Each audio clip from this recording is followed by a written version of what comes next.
Yeah. Here's the general circumstance. What I mean is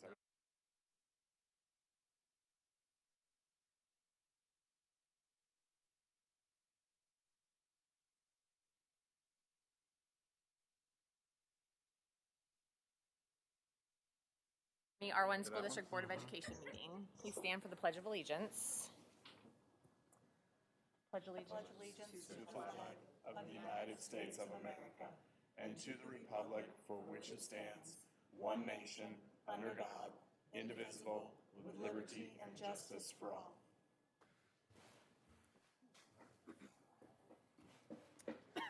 Roll call. Matt Becker.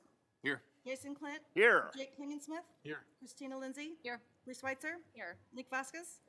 Darlene Bailey. Quorum present. Amend the agenda. Move to adopt the agenda as presented. Second. All in favor?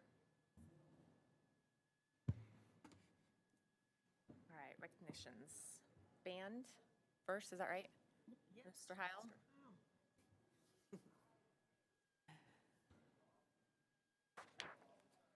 Good evening.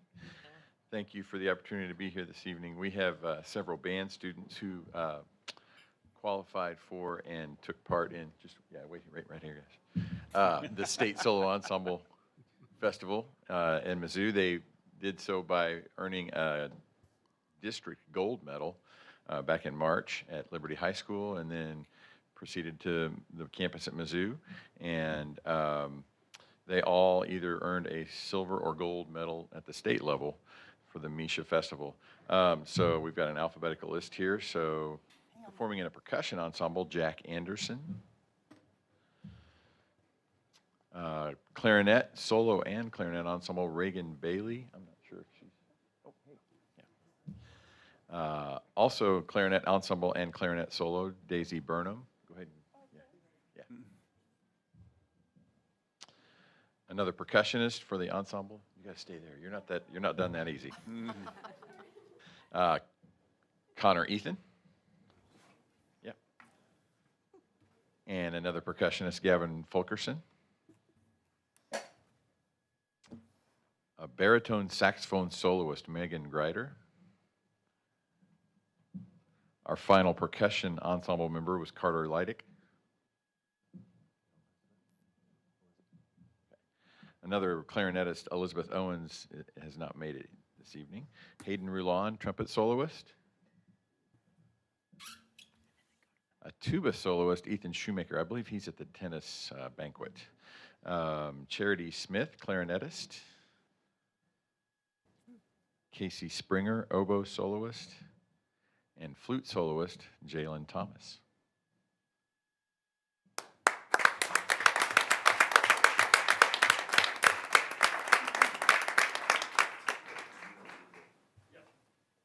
If you can, arrange yourselves by altitude, please. Okay.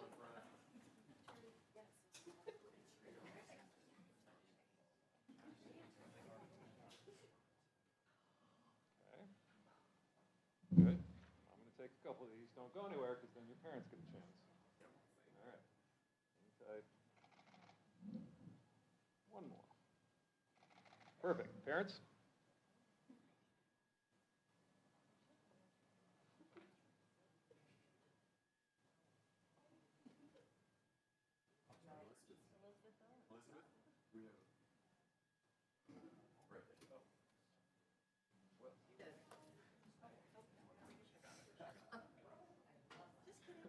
Any other late arrivals? No. Okay.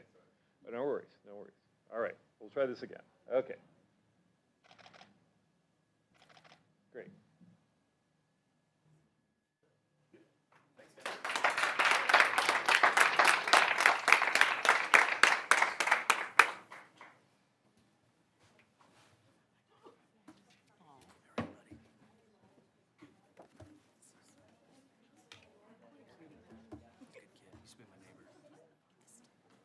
And next, choir with Mr. McKinney.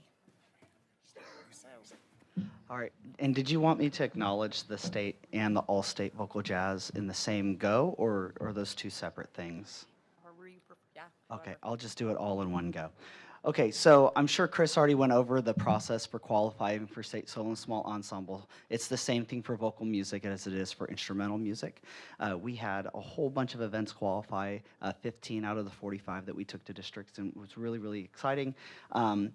What I've done is I've taken every student alphabetically, and I'm going to list all of their accomplishments, because some of these kids competed one event, some of these kids competed 3 events. And then on top of that, I'll be letting you guys know who made the All-State Vocal Jazz Ensemble, which is a very prestigious ensemble. Jazz is something that we do very unique here in Kearney in our vocal music program, and they accept 15 students in the state of Missouri to participate in that, and we had 4 out of those 15 selected from Kearney, so we're pretty excited by that. So we'll just start at the top. As my document just went to sleep, I apologize. Got to wake it up. Okay. And we have several students that were unable to make it tonight. And I know who's here and who's not. I'll let you know when they're not here. Okay. So we have James Billingsley, a silver medalist vocal solo. We have Delaney Boyd, gold medalist SSA, gold SATB, gold solo, and also selected for the All-State Vocal Jazz Ensemble. We have Evan Bergdorfer, silver with an SATB ensemble.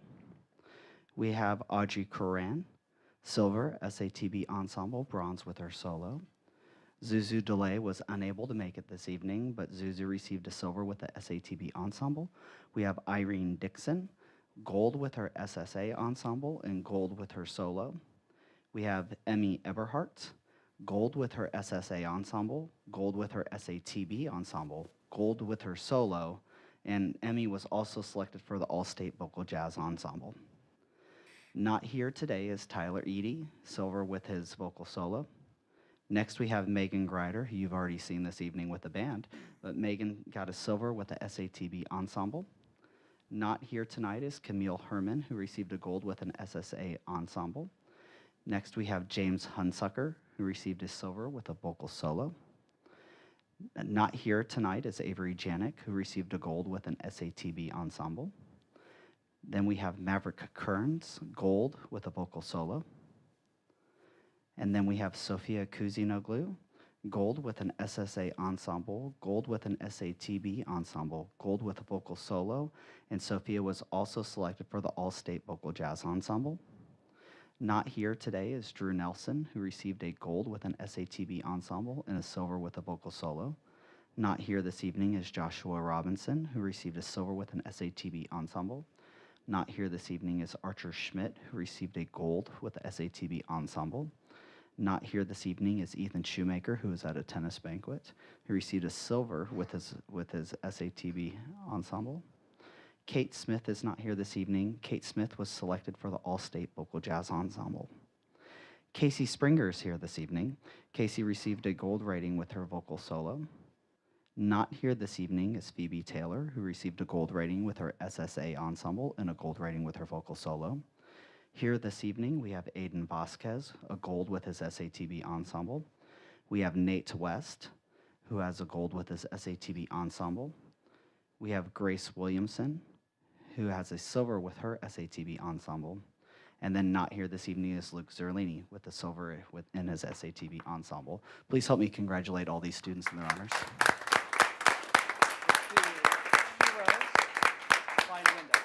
Two rows and find windows. Call people in the back. Head is closer to the ceiling. Be in the back, please.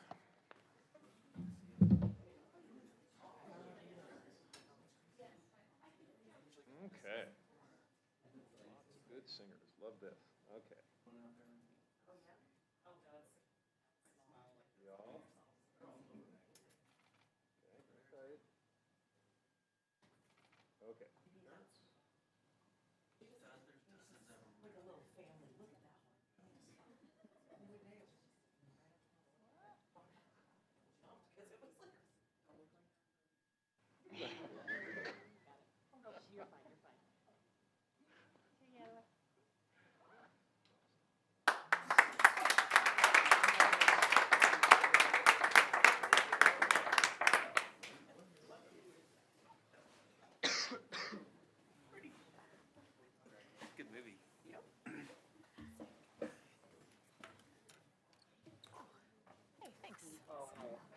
was Chris's announcement tonight.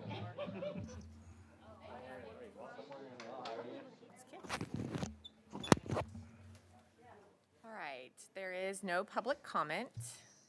Superintendent's report. All right, thank you. I just have a few updates as we are quickly wrapping up the school year. On April 30th, we had our KSD Awards and Retiree Reception. We had 18 retirees that we celebrated. It was a great night. I appreciate both Ray and Becky for all the organization that come along with that. We also recognized our support staff member of the year, Stephanie Dolliner, and teacher of the year, Dr. Brad Miller from the high school. On May 17th was graduation, and this is a big shout out to Dr. Gustafson and his team at Kearney High School.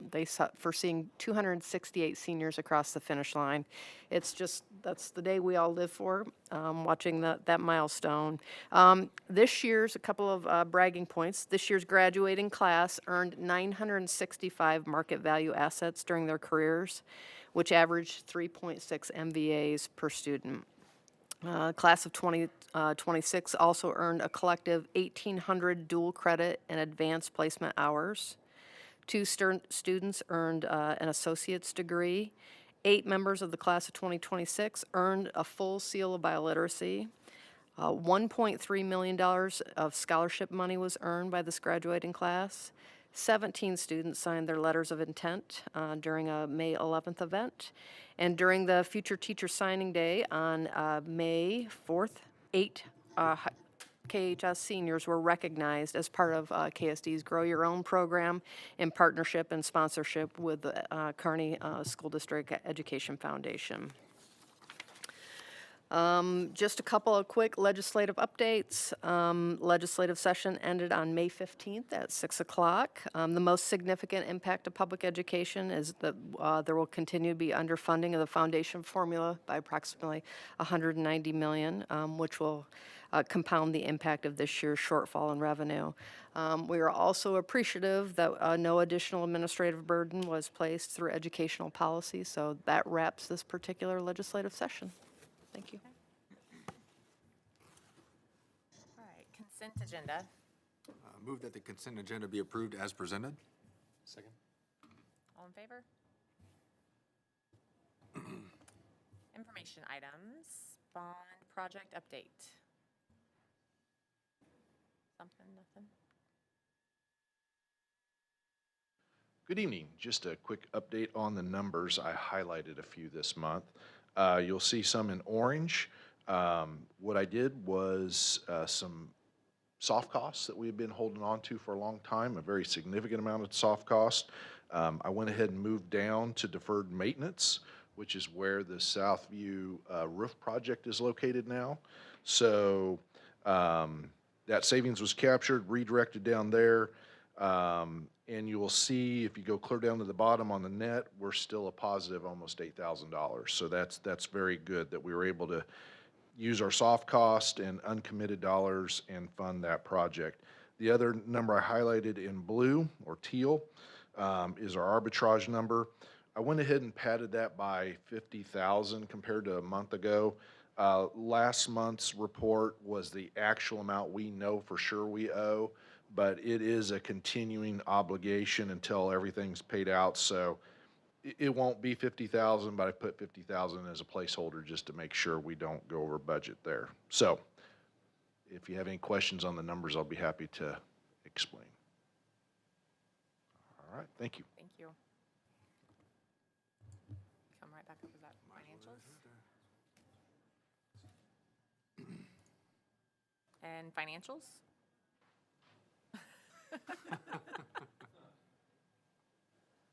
All right, I'm back. I do need to apologize because when I initially shared this particular report, I realized later this afternoon I missed 2 numbers that I didn't update my formula, so you should see a revised copy on the agenda for tonight along with the original.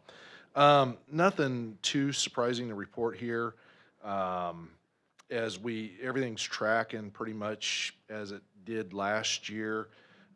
If you look at some of the programs, nutrition services, revenue is short of expenditures. That's perfectly normal. Activity funds surprisingly had a lot more in revenue coming in this year than last year, and expenses was just up a little bit. Nothing real shocking in before or after school services or puppy pound. And it was the self-funded insurance plan that I missed the formula, and I forgot to tie it to last year's number, so it was showing the full amount. But you'll see revenue is up by more than expenditures. That's a little bit misleading because we had to make some transfers in to fund that, to keep that fund in the black.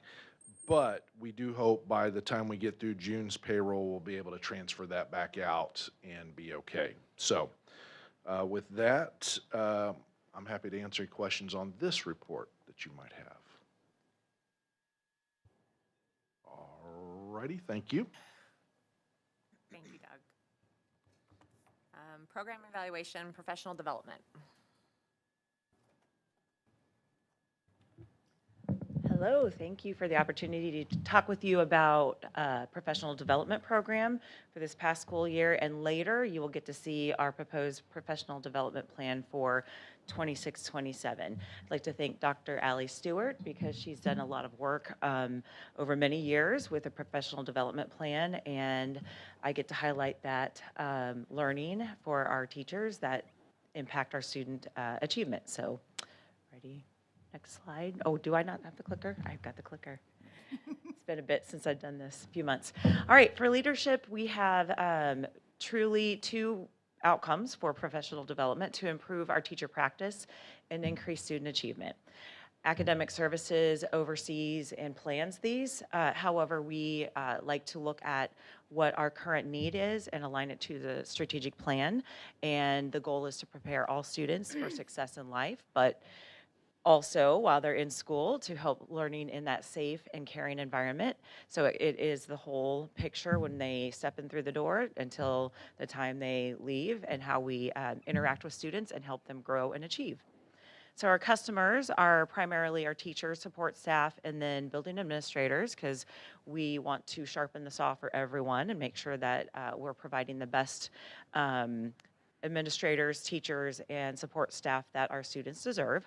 So we identify needs for different avenues. So we look at the requirements that we have in our strategic plan, but then also we like to listen to our teachers and survey them and get some information about what topics that are timely and what our students are showing by way of need.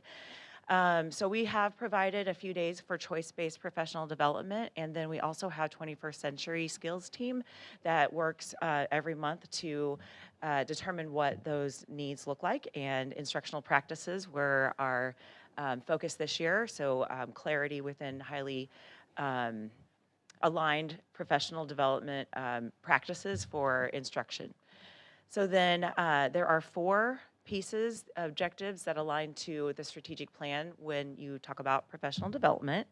And the top 2 are, we want our students to perform in the top 25%, but we also want our students to compete against themselves as well as we continue to be on and above grade level. Objective 2.3 is having our students immerse themselves in real-world learning, and Dr. Miller just highlighted our class of 2026 and all of their accolades, and I can tell you that it comes at no easy feat. It is all hands on deck, so everyone is working in the school community and then our greater community of Kearney to make that happen, and our students and community are better for it. And then objective 4.4, and that is really helping our teachers receive experience-based coaching embedded into their profession. So we like to have those in-service days, but we also host grade level meetings or department meetings. And then we also have times when we have subbing out for different proficiency scales work and assessment alignment as well. So, and that is based off of current and previous assessment data for students. So we like to continue to do that throughout the school year. Professional Development Committee we have formed. So this is a collaborative representation of our district across. And we look at high-level strategic planning, decision-making, then when it comes to what students need, and then also any practices that our teachers see as an area of growth. So we like to align those. Here are our PDC members for this past school year. We have a few changes that you'll see in our professional development proposal plan that you'll see later on in the agenda. PD budget process. This sounds really easy, but there's a lot that goes into it. So we like to look at our goals, and with that included the student data. Okay, so where do our students need a little bit more focus? Maybe it is government, and then what can we do to help those teachers with that? And then we estimate the cost. So have we done this previously? Do we have a like cost that we can look at? Or is this a new effort that's related to our strategic plan? And I think you had heard with our MTSS process that we identified a few areas that we needed to focus on. So estimating those costs and working with several different either community members or vendors, and then finalize and adjust the budget. And that can happen throughout the year, but we have a pretty detailed budget that goes based off of what specific code or revenue code that would come from. Getting into Doug's backyard here a little bit. But anyway, so we work pretty closely on how we really process through that. And Dr. Miller and Dr. Stewart and I got together in January and really looked at a 3-year plan. So not just what do we do each year, but stay the course. And I think that if you've seen or heard anything, authentic literacy and real world learning are the course. And we're going to talk a little bit more this following year about Portrait of a Graduate. So that's our budget process. And then when you put numbers to the budget, I just want to remind you that we have state statute that allows us, but also tells us we have to, requires us to allocate 1% of our total monies received. So that way we are still eligible to receive our state funding. So that way, in a sense, we have 2 different funding sources. One is that 1% of our total revenue, and then the other, we use our Title II funding. So Title II funding is federal, and that we do get reimbursement from the state. So you can kind of see those two side by side, but on top of one another for each year. And that funding that actually fluctuates with when it comes to Title II a bit. And we're very grateful that we've received some preliminary funds that say that we will receive funding again. It's not at where we were, but that continues to be funded, which is great. And then we also have the 1% that we utilize to help meet our goals. How do we evaluate our professional development? First of all, planning and collaboration. It's an ongoing process, and we talk with building admin.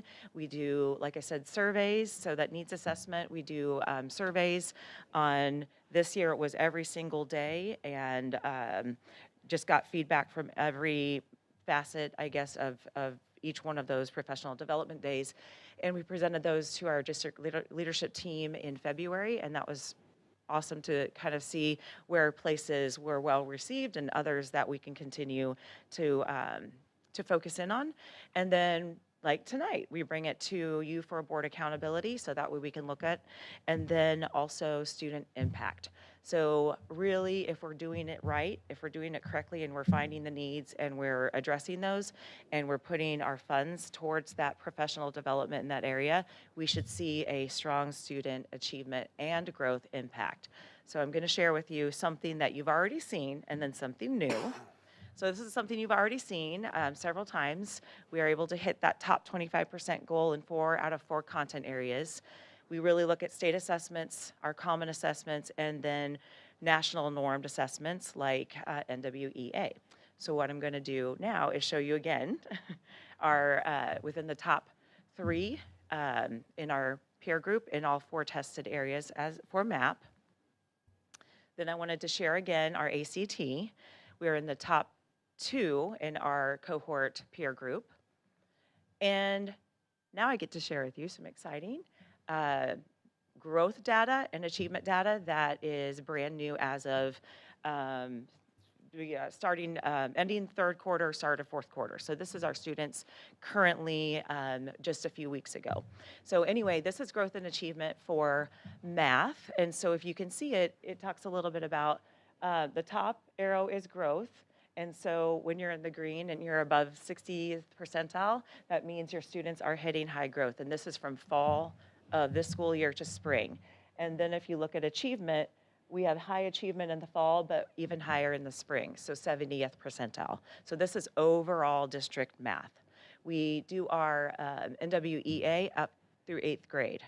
So that kind of shows you math in a snapshot. And then reading, we have a similar story, which is very awesome to see, that we have growth in the 62nd percentile, and then achievement even higher in the spring at 67th percentile. Science, also, we have green, green, and green. So the growth is 66th percentile, and then even higher achievement at 72nd percentile in the spring for achievement. So, oops. I think I went past something. Nope, that is it. Program goals. I thought I had all the grade levels in there, but that'll come later. Program goals, objective 2.1, that was that first one where we wanted to be, have our students in pace with all 25%, with all of our peer groups. So we want to continue to provide the professional development and literacy and also real world learning. So that way we have impact classroom instruction. And objective 2.2 is really looking at curriculum vertically and integrating the screening data to find the actual areas that we may need further support in.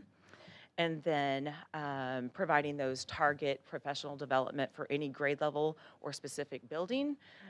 We did that actually this year. We took a look at our growth data in NWEA the middle of the year and realized we had some pockets, and we made some immediate adjustments, and some teams did some really hard work on that. So that is ongoing, and that's how you adjust mid-course.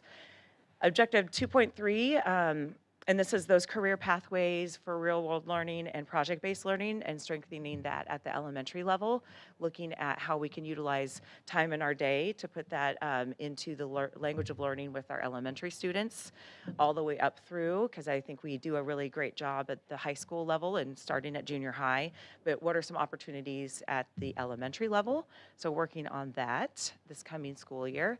And then the last objective, we can always do better, and we can always find other areas to hit the needs of all staff, but it's kind of difficult because everybody does different, they do different jobs during the day. But what we like to do is try to find job embedded professional development. So that's going to be a continued priority for our team and our department.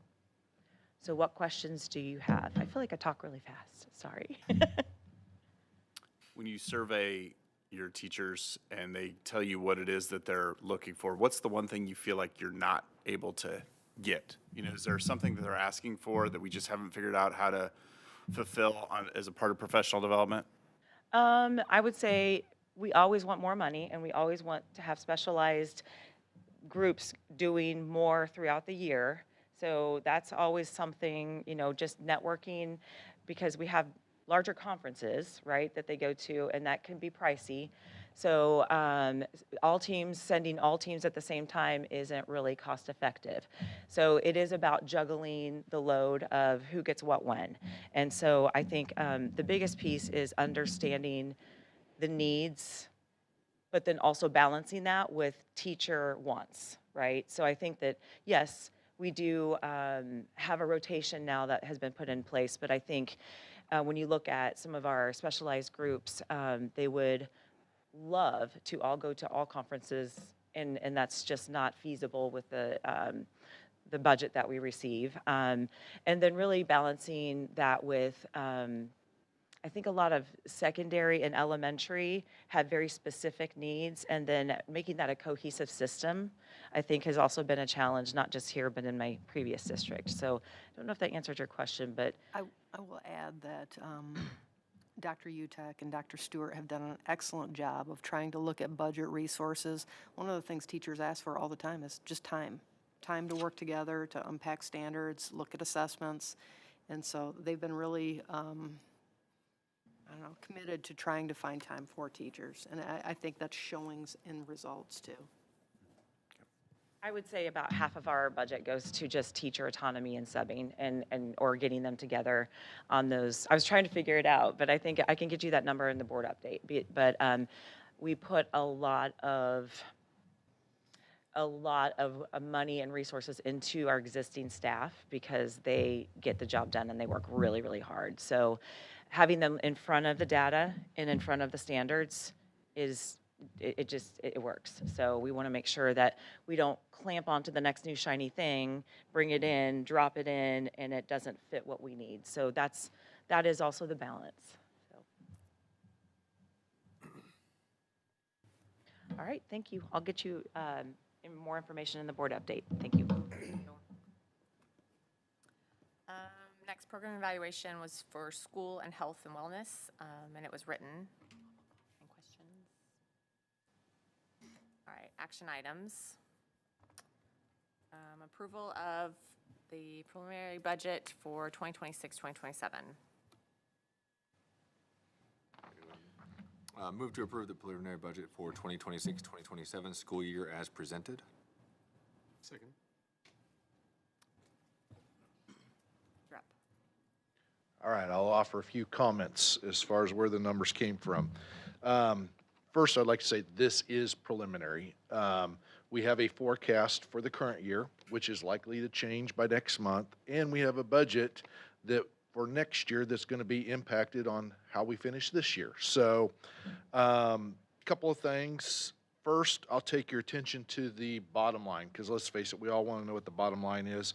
So if you go about 3/4 of the way down, you'll see a line called net operating revenue or loss. And as I look at this and get to see 5 years laid out side by side, I look at 22, 23, I see that revenue exceeded expenditures by $230,000, and we have a ending cash balance up above of 24% with our goal between 17 and 25. I would say that's a pretty good year. Slide over to 23, 24. Again, we have a situation where revenues exceeding expenditures. Our ending cash balance percentage is slightly above 24.5. Again, a really, really good year. 24, 25 gets a little tighter, a little more challenging. You'll see when we look at the net results, we're to the negative by $900,000. A lot happened during that year. I think there was some forecasting early on that was off, but there was also some expenditures that hit. I know we're going to talk about here in a second. Music, insurance, that was a big renewal, big dollars that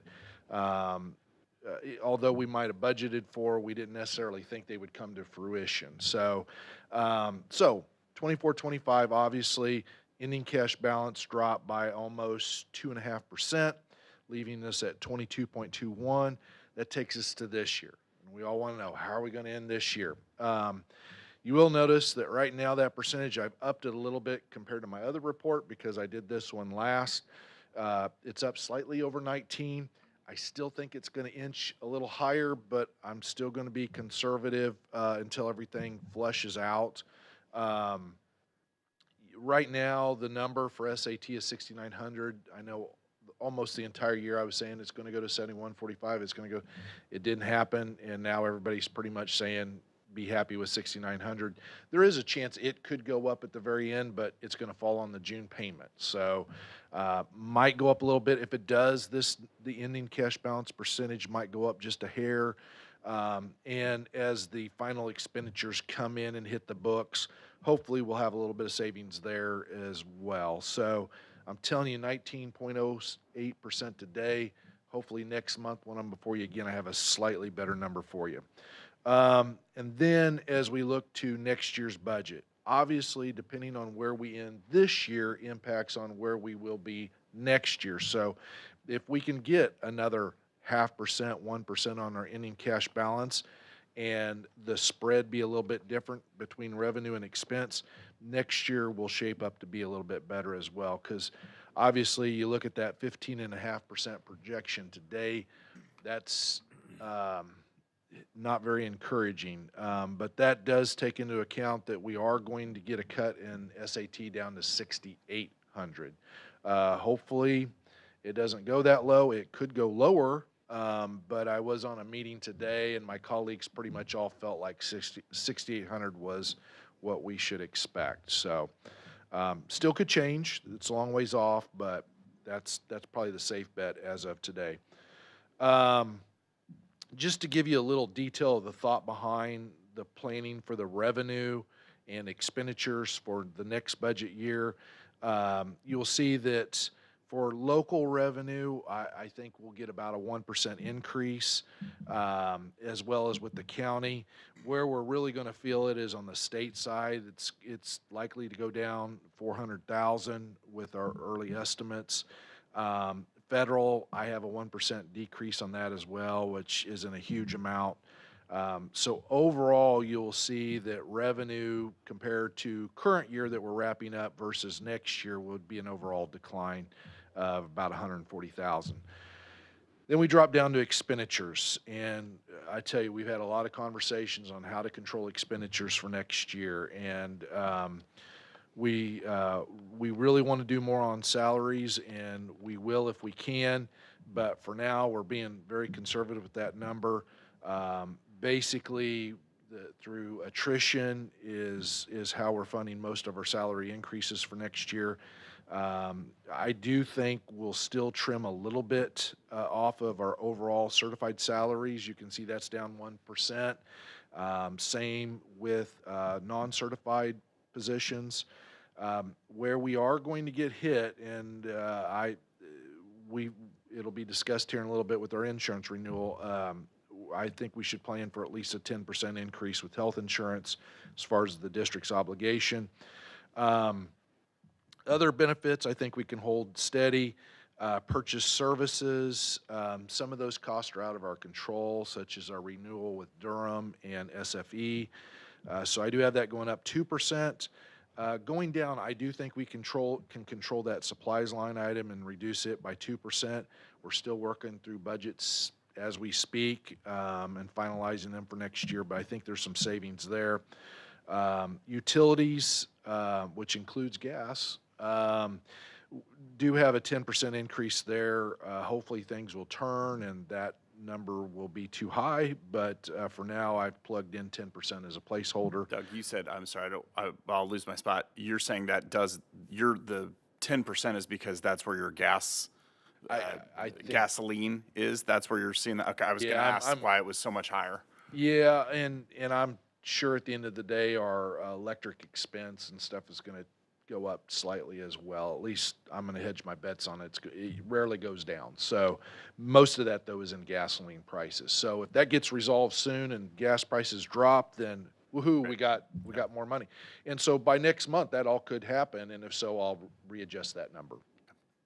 And then student activity, I had it going up a modest 1%. So, but overall, you can see an overall increase of expenditures by 400,000, and when we look at the decrease in revenue, it does show the deficit spending is increasing for next year. I do hope I've painted worst case scenario, and I hope that by next month I'll have better numbers to share with you. So with that, I'm happy to entertain any questions you might have. All right, thank you. Thank you. All right, all in favor?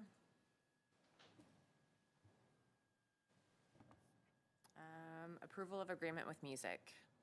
Move to approve the agreement for large district retrospective rating plan with music as presented. I'm happy to answer any questions here. I don't have a second on that one. Sorry. Somebody want to second that? Second. Now I'm good to go? You Happy to answer any questions. I tried to describe it in the last board update. With that, does anybody have any questions on how it works?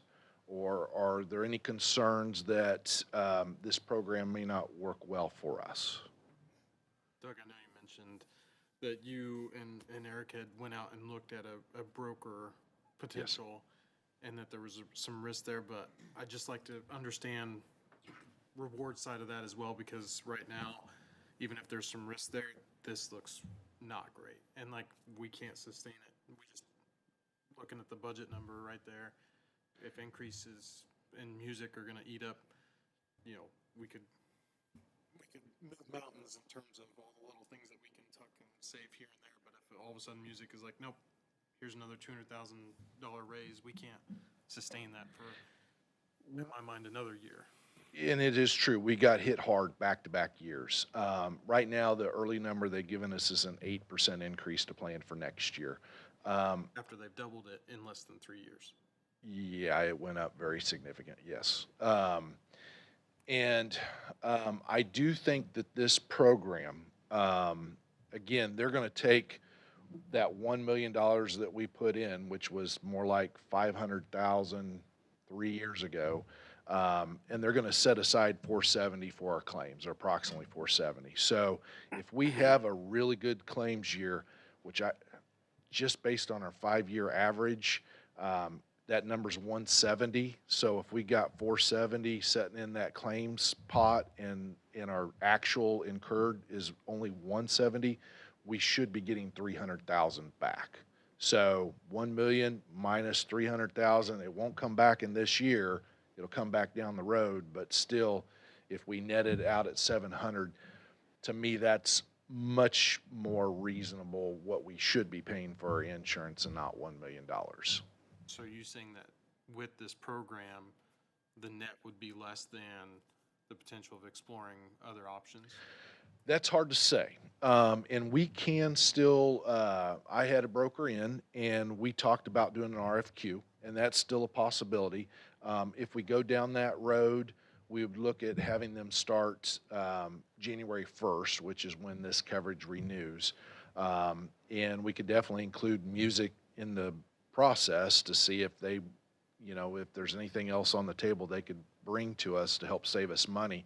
I just know when I came here and I saw how much we were paying and how much my old district with similar sizes paying, I thought it was overpriced by about $250,000. So if we could get that price down to about $700,000, that seems reasonable to me just based on my prior experience. So, but $1 million seemed excessive.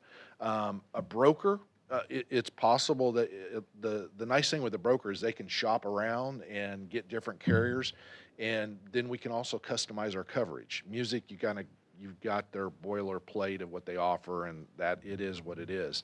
So if the board really has an appetite and says, you know what, let's do the RFQ, see what comes back. Just keep in mind, that'll just be for the broker. We won't know yet what the carriers might charge us for coverage, but at least we'd be working with the broker who would be working on our behalf. So. And we thought this was an interim strategy, knowing that once we separate with music, we have to wait 5 years to get back in. So it is a big decision. Risk. Yeah. And there's risk, yes.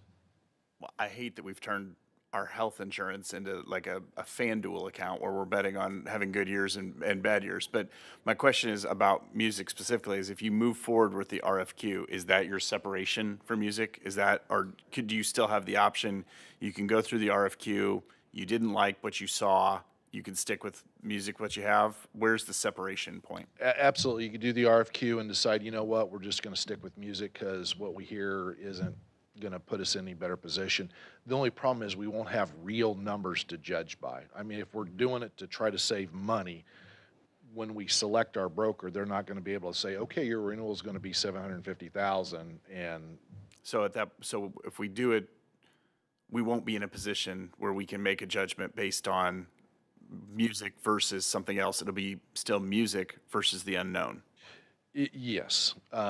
We will know what they can offer, and they will tell us how they'll approach our renewal. But as far as having solid numbers that we could lay out and go, okay, if we go with this group, this is how much it costs, and over here, this is what this costs. And if memory serves, when we asked this, there was a handful of schools in Missouri that don't use music, that go through a broker process.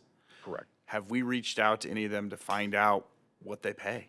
Do we know, is there a way that we could reach out? We could almost, if we can't have real data, we could maybe get a sense of where it would be based on if it's Kirkwood or pick your favorite district, not named Kearney in Missouri, who it is. We could at least have some sense of what others are paying. Is that something we can do, or is that something that people don't share that information, so it's not possible? I would say that our colleagues would be willing to share that information. I'm happy to do some research there and see if we can't get some numbers and some comparison. I'm not, look, I don't want to, I don't want to gamble on this, but I don't know that we are or aren't getting the best deal that's out there.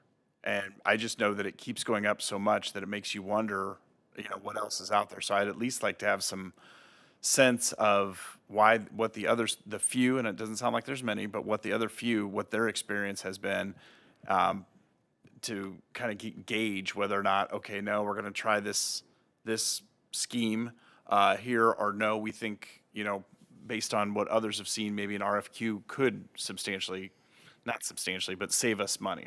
I think I'm a little bit concerned that we all, and it concerns me more when there's a herd mentality. We all seem to be kind of taking it. None of the school districts seem to be interested in seeing if there's something else. So I would just like at least figure out what others are doing to figure out if there's no other option, then we have a broken system. But I think we need to know that before we go, before we get too far down the road. I do think this is a step in the right direction, us assuming more risk, because I think our history has shown that we would be primed for a rebate. I would be shocked if we don't get money back by approving this program. It would have to be, do I read this right, that it would have to be 3 times worse than our worst year has been? Am I reading that right? Yes, you are. To take any year of the last 5 and double it or triple it, it would take that kind of year before we would actually owe any more money than we've already paid them. So doing this doesn't take away from the ability to still do an RFQ if that's what we want to do. Right. Correct. Yep. And the nice thing is they are allowing us to go retroly back to January. So here we are in May. The year's almost half over. We know that our claim so far has been extremely low. Nothing big has hit the plate. So if I was a betting person, this is a pretty safe bet. I'm going to let that go. I said if I was. Now, in order to help our state budget out, we do want people to go out and bet, right? So, My main point with all this is just, as we look at another tight budget year, I'm kind of losing the appetite to go and look hard at cutting things for teachers or kids or, the district just, because we have to accommodate an insurance policy that, and I think we've kind of proven we're not leveraging all that hard, but for some reason they think that we are in terms of what they've increased the premiums to. So that's my main point of concern of wanting to look at that and look at the brokerage. Did this just become available to us because we went over the $1 million mark? Yeah. Is that right? yeah. We wouldn't qualify for under. What was the increase this past year? Was it 100? It was 120,000 or so? Oh, yeah. I think we jumped from 800 and some thousand to over $1 million. So it was very significant. 2022, somewhere around like 600,000. Right. We took a $220,000 increase in 1 year. Then the next year, it's another $140,000 increase. And I see where you're going with this. And I agree. We're kind of at their mercy if we stay in, but I also understand if we get out, it's a 5-year waiting period. I agree with you. I think it's to our benefit to get an RFQ and see what other schools are paying. How long do we have to make a decision for music? With music,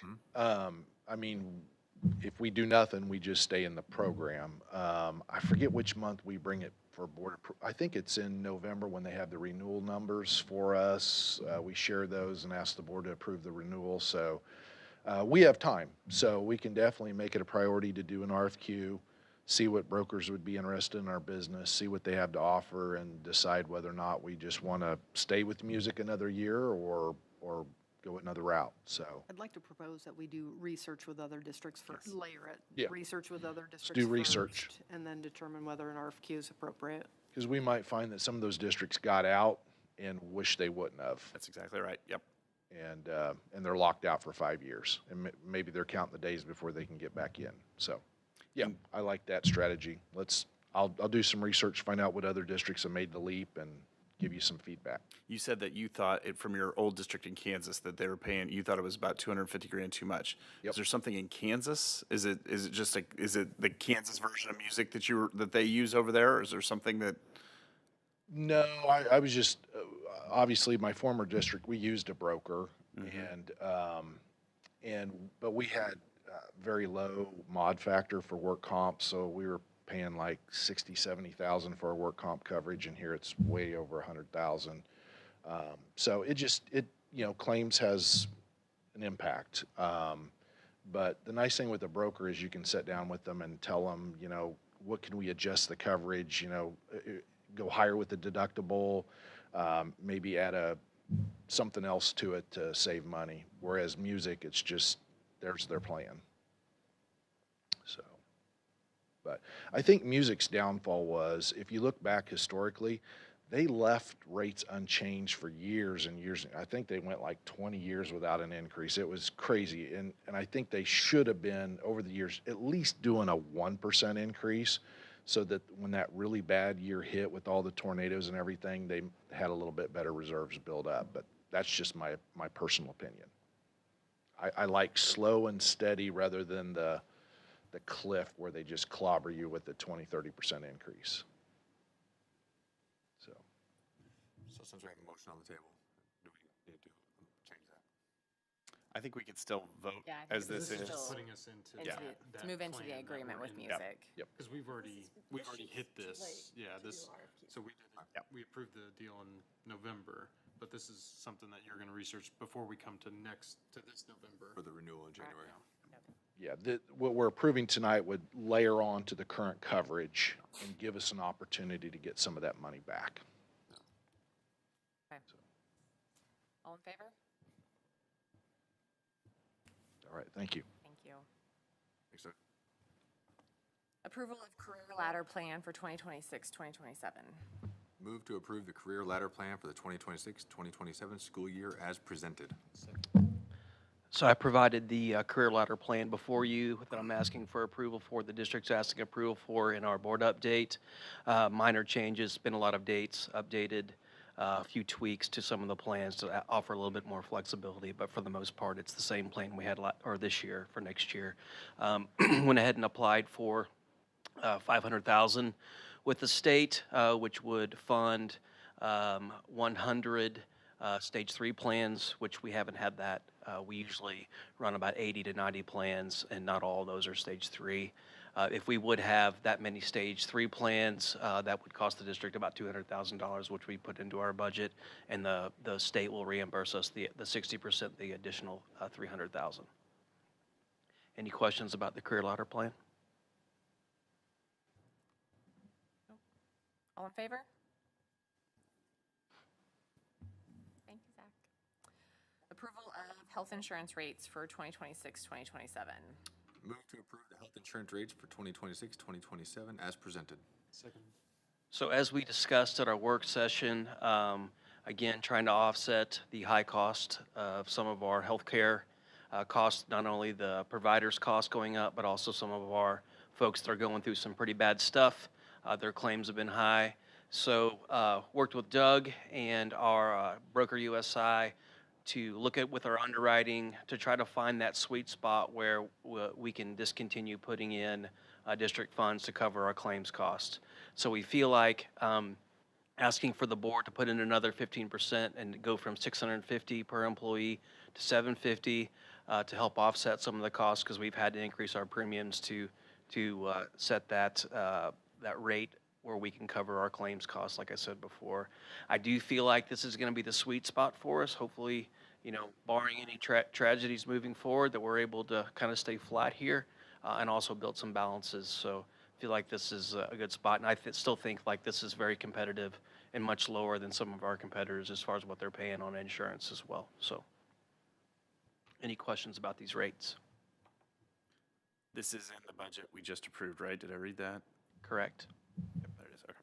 That's correct. All right, all in favor?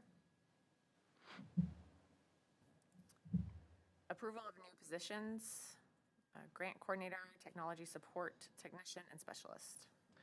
So we're asking for sorry. Sorry. Move to approve positions for grant coordinator, technology support technician, and technology support specialist as presented. Second. So we're asking for approval of these job descriptions. Grant coordinator was previously duties that were attached to our third social worker. And with the resignation, we did not hire that position back. And so we're just outlining what the grant coordinator would need to do moving forward with the Clay County Children's Fund. And that can be attached to any position in the district. But we wanted to outline those duties, and that would come with a stipend. So that would actually be a reduction in total expenditure because we're saving the salary for the social worker. And then the technology support technician and technology support specialist, we have those currently on our salary schedule. We're changing the names and updating the job descriptions. As you know, our agreement with our Heartland Business Systems, we're looking at taking on 3 of their employees, and these job descriptions will fit those employees' positions that we would intake.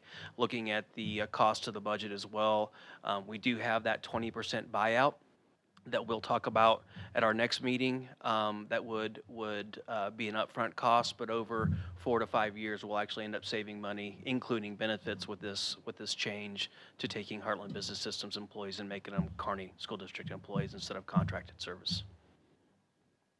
Any questions about any of these positions?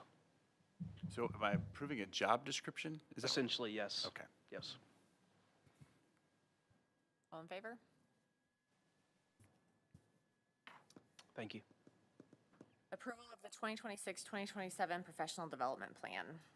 Move to approve the professional development plan for the 2026-2027 school year as presented. Second. All right, this is a extension of what I presented earlier to continue that work for the 26-27 school year. So that plan has been included for your approval. Any questions? Nope. All in favor? Approval of agreements with Pathful. Move to approve the agreements with Pathful as presented. Second. So this is a proposal for us to begin using Job Ready 360. We looked at some of the current platforms we were using at the secondary level or not using at the secondary level at our MVA and attainment. Is it simply a spreadsheet which works until you have what Dr. Miller outlined with very many students getting multiple, on the average 3+ MVAs.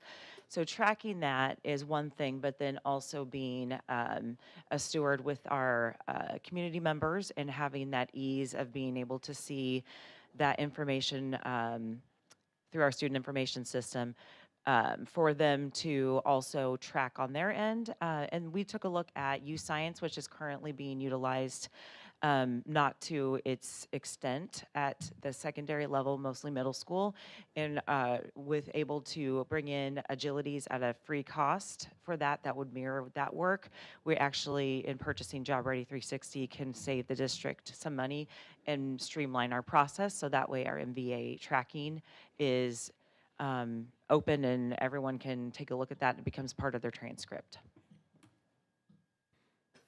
This saves $500, correct? Something like that. I think if you go scroll down, it was 5 or 7. That's correct. 500. How much time does it save? Wow. A lot of time, because we have a lot of people on some of those spreadsheets, and even right before graduation, it was a scramble, and this would eliminate all of that. So it sounds to me like even though it's a new system, we're already accustomed to it a little bit, to where will there be a lot of like transition training type stuff that Essentially, it would be our career readiness coordinator, and then some secretaries, and then Tammy Thomas, who would need to work with this primarily. And it's very easy for students to use and our community members. So not a whole lot of training, and just very simple and streamlined. And we did take a look at it prior to bringing it to your vote. Questions? All in favor? All right, approval of agreement with Amplify. So Move this to is. approve the agreement with Amplify as presented. We're all so eager. So sorry, this is my last one. You don't have to hear me anymore. This is great. So this Amplify is something that is through Senate Bill 681. We have to comply with the state approved reading assessment. For the last couple of years, we've been on a waiver until that DESE could find the approved list for us for final approval. So we had that, and we took a look at with a small team, and Amplify is like in-class dibbles. It's essentially a mirrored assessment to what we already give. So it is teachers in front of students, listening to them read and not read into the computer, which we do not want. We want human-to-human contact. So we'd like to propose this for your approval. I will give you a little caveat that previously the state was able to give some sort of credit. I guess you could apply for reimbursement for the approved assessments in previous years. We have not received that guidance yet, so this is the highest cost. We may be able to shave some off with that state guidance coming out in June.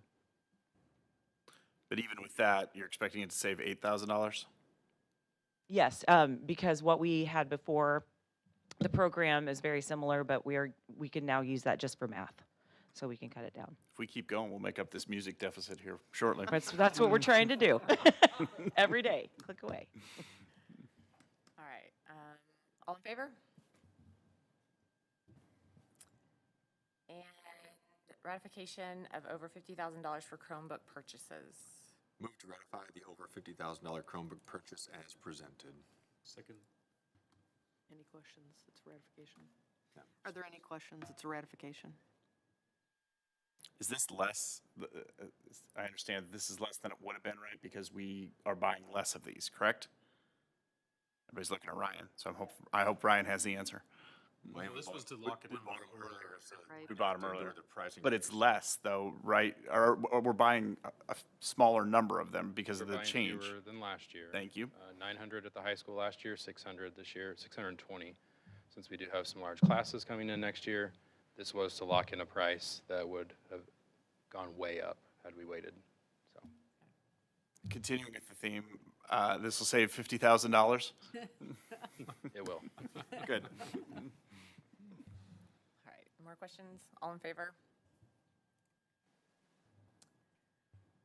All right, readoption of board policy, board member personal finance disclosure, G275P.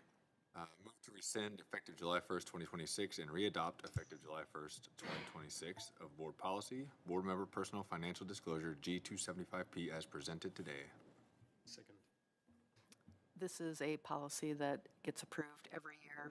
It's required every other year. We just do it just out of habit every year, so we don't miss it. Any questions? All in favor? Approval of board policies on first reading.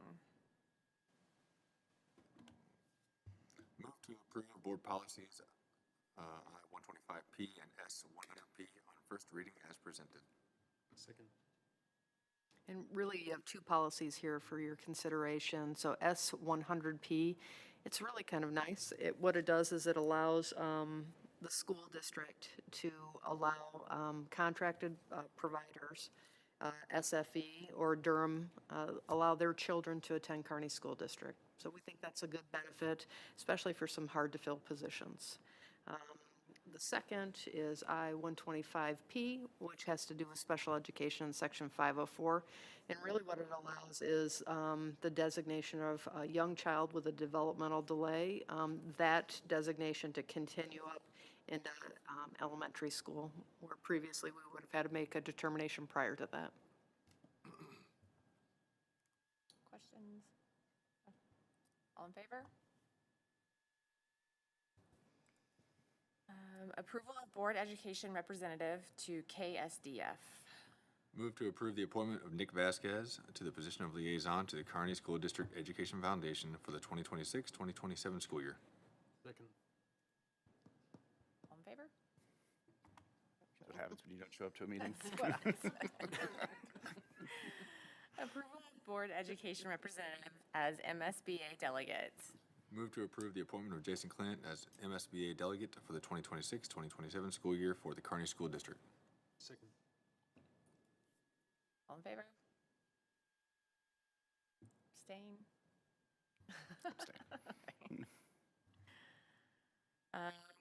Approval of board representative for Kearney Advanced Enterprise Zone. Move to approve the appointment of Darlene Bailey as board representative to the Kearney Advanced Enterprise Zone. Second. All in favor? Okay. Board member comments? Graduation was great. It was very well put on, very well. Kids were fun, to say the least. So congratulations to all the graduates and their families. I thought it went really smooth. It did go really smooth. I mean, I had no idea what I was doing, but everybody else did a great job. Seems like every good job. They do. They're organized all the time. Yes. Get the kids out. They're a great team, and it's so fun to watch them cross the stage and high five or hug or, yeah. Yes. The little, Their secret handshakes. yes, and like the little notes they say to Andy or that they say back and forth, I think is always very cute. So good job. Important dates. May 22nd is the last day of school. It's a half day. May 25th is Memorial Day. The district is closed. June 1st, summer school begins. And June 17th is board meeting. Miscellaneous. Action for a closed session to immediately proceed the regular meeting in June, including any record or vote to discuss items and issues allowable under Section 610-021 of the Missouri Sunshine Law. Second. Roll call. Matt Baker?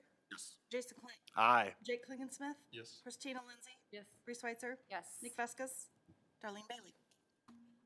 We're adjourned.